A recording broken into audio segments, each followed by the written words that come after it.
Bonjour Patricia et bonjour tout le monde. Bonjour Françoise et bonjour à tous. Alors aujourd'hui, nous allons parler d'un thème qui préoccupe beaucoup les gens, j'ai l'impression, hein, surtout si on regarde sur Facebook le nombre de questions qu'il y a là-dessus. C'est la question du prénom. Un prénom, donc en principe, c'est pour la vie, même s'il arrive qu'on l'en change. Pour nous, les femmes, c'est quand même particulièrement important parce qu'on peut changer de nom de famille. Beaucoup de femmes n'hésitent pas à changer de nom de famille ou à coller les deux, ce qui change aussi. Et donc le prénom, c'est un peu ce qu'il leur reste. Et c'est vraiment quelque chose, un support important de notre identité. Alors il y a beaucoup de littérature qui a été écrite sur les prénoms, sur l'origine des prénoms, mais évidemment dans les arbres, on en fait un support de réflexion avec des grilles de lecture qui sont multiples et puis que chacun utilise à sa manière. Alors, Patricia, voilà, est-ce que je te passe la parole? Comment tu te saisis de cette histoire de prénom? Oui, effectivement, les prénoms sont importants parce que ils font l'objet d'un choix conscient et inconscient des parents et même de tout le système familial. Donc, ce sont des marqueurs, comme tu disais, qui vont nous donner des indications à la fois sur l'identité de la personne, sur son identification et aussi peut-être sur son destin. Parce que finalement, la parole est bâtisseuse, en fait. On sait que le verbe est créateur. Donc, le prénom va avoir un impact énorme sur le destin d'une personne. Et donc, en analyse transgénérationnelle, il est extrêmement intéressant d'aller repérer donc les répétitions dans l'arbre de soit des prénoms directement. Donc, c'était assez fréquent avec les pères qui donnaient leur prénom aux fils, aux petits-fils, aux arrière-petits-fils. C'était très, très fréquent. Donc, il y a la répétition des prénoms, il y a la répétition déguisée des prénoms aussi. Par exemple, tu peux avoir des Marianne, Ariane, Anne qui sont en lien. Donc, il y a également la réutilisation d'une première syllabe, Georges, Geneviève. Donc, tout ça, ce sont des poteaux indicateurs qui nous font avancer vers des hypothèses. Une condensation de prénoms, par exemple, Albert, ça peut être Robert et Alain. Donc, on se dit, tiens, est-ce qu'il y a eu des jumeaux qui ont été séparés? Voilà. Après, il y a aussi les deuxième, troisième prénoms qui vont être intéressants. Voilà. Donc, moi, je sais que je m'intéresse à l'étymologie, à la symbolique des prénoms. Je sais que toi, tu es davantage orienté vers les saints, l'histoire des saints. Là, tu vas peut-être nous en parler maintenant, si tu veux.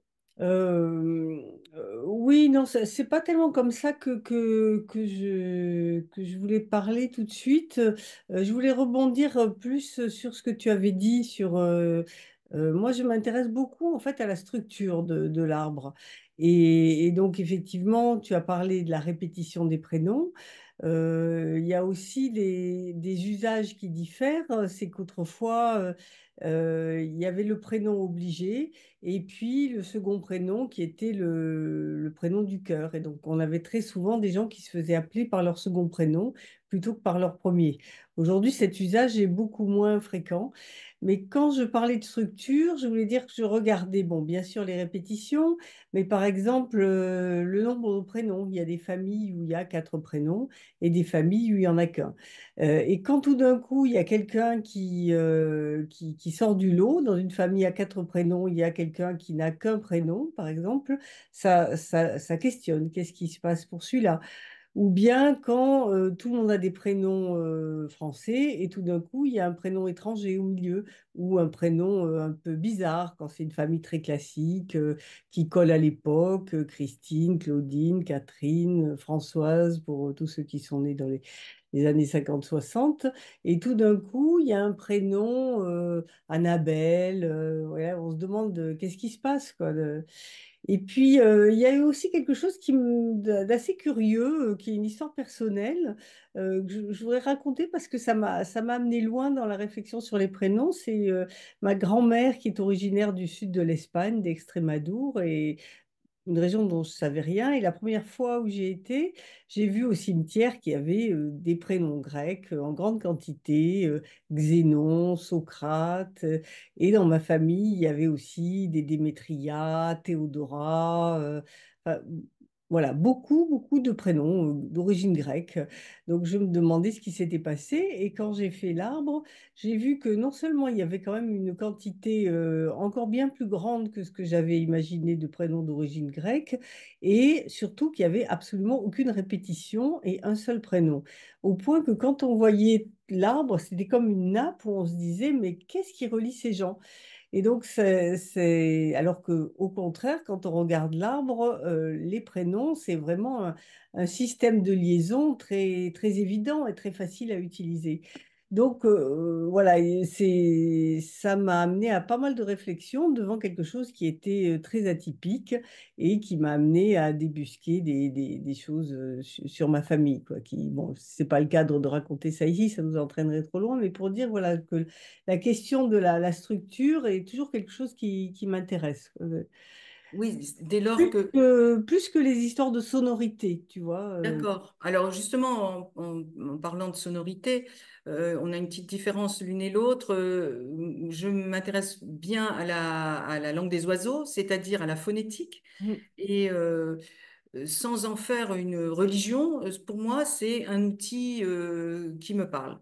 mm, Je vais donner un exemple concret en parlant de mon prénom.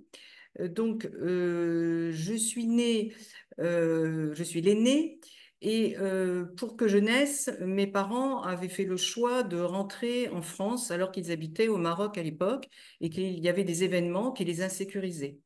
Et donc, pour que je naisse, il fallait revenir à la patrie. Et donc, j'entends patrie s'il y a patrie, il y a Patricia. Bon, voilà, c'est un petit exemple qui montre que en matière de phonétique, même s'il y a quelques règles générales qu'on peut retrouver justement dans les livres comme La langue des oiseaux, il y a aussi une question d'intuition et de travail sur mesure. On ne peut pas être dans le prêt à interpréter. On ne peut pas prendre un bouquin et puis dire, voilà, on va aller chercher le prénom et le décoder de cette façon-là. Il faut connaître l'histoire de la personne et parmi les prénoms que phonétiquement j'entends certaines significations, sachant que ce sont des pistes parmi d'autres, dans Brigitte, on peut entendre brise le gîte, mais ça ne veut pas dire que c'est une destinée qui se dessine, c'est simplement qu'il y a peut-être eu un rapport avec un événement de ce type dans l'arbre et qu'on en fait une sorte de commémoration, hein. Par exemple, dans Madeleine, on peut entendre le mât, donc la maison de l'aîné, par exemple. Dans Eugène, l'œuf qui gêne. Voilà, je vais pas aller plus loin. Donc, pour moi, c'est un des éléments indicateurs. Il y a également la symbolique du prénom, le sens du prénom. Par exemple, Olivier, bon, c'est le symbole de la paix. Pardon, Thomas veut dire jumeau en araméen. Donc, on pense à un jumeau perdu. Voilà, tout ça, ce sont des pistes. Dans Rose, par exemple, il y a l'anagramme de Eros. Donc, qui a vécu ou aimerait vivre une relation charnelle. Voilà. Et dans Jean, on peut entendre ange. Ange, c'est l'enfant qui est mort prématurément. Voilà, ce sont des pistes pour moi, hein, ouais. mais je m'enferme jamais. C'est vrai qu'on a eu beaucoup de discussions, Patricia et moi, sur cette langue des oiseaux qui a une dimension poétique, mais moi je trouve que c'est vraiment trop spéculatif. L'exemple de ton prénom, c'est un des rares exemples qui m'a convaincu parce que je connaissais aussi ton histoire familiale. Surtout, c'est arrivé après coup, donc c'est venu en quelque sorte conforter quelque chose. Il y a une dimension poétique folle à penser que tes parents ont été guidés par cette sonorité. Mais tu parlais de brise le gîte, c'est vrai, Brigitte qui brise le gîte, c'est effectivement, il y a beaucoup, on trouve beaucoup sur Internet d'interprétations très violentes qui enferment les gens là-dedans. et on se dirait que tout ce travail sur soi qu'on peut mener ne sert à rien puisqu'on est prédestiné. Et puis je me demande toujours, tu vois, quand on change de langue, Brigitte, elle brise le gîte, mais Birgit, dans les pays scandinaves, qu'est-ce que ça veut dire, tu vois, ça sonne pas du tout de la même façon. Donc, je trouve ça assez enfin, pas assez, très spéculatif. Et en plus, moi, je suis finalement assez peu sur le langage, beaucoup plus sur les images. Je me suis fait une idée du transgénérationnel comme étant une couche de l'inconscient assez profonde et donc avant le langage, donc beaucoup plus sur les images que sur le mot et les jeux de mots. En plus, je suis pas très douée pour les jeux de mots, donc ça m'attire pas. Les mots croisés, je n'y arrive jamais. Mais Tu sais, on a tous des ouais, accointances. Bon, moi, j'ai fait ouais. une thérapie analytique lacanienne. Mm. On n'a fait que ça, des jeux de mots pendant toute la thérapie, pendant 7 ans. Oui, donc tu as une empreinte, mais moi, Ça a j'aurais une surtout empreinte, pas certainement. été voir un lacanien. Et voilà, je reste même dans l'interprétation des rêves, je suis vraiment sur les images et pas sur les mots.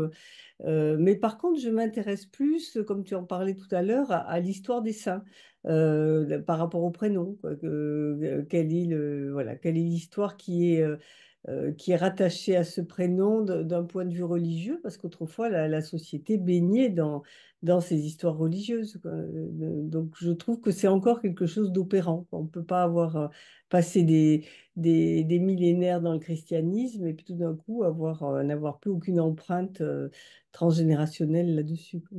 Donc, c'est certain qu'il faut, pour moi, balayer tout le champ des possibles pour essayer de décoder. Et certains outils vont être valables dans certains cas de figure et pas dans d'autres. Donc, parfois, les saints, ça parle, ils parlent Mm.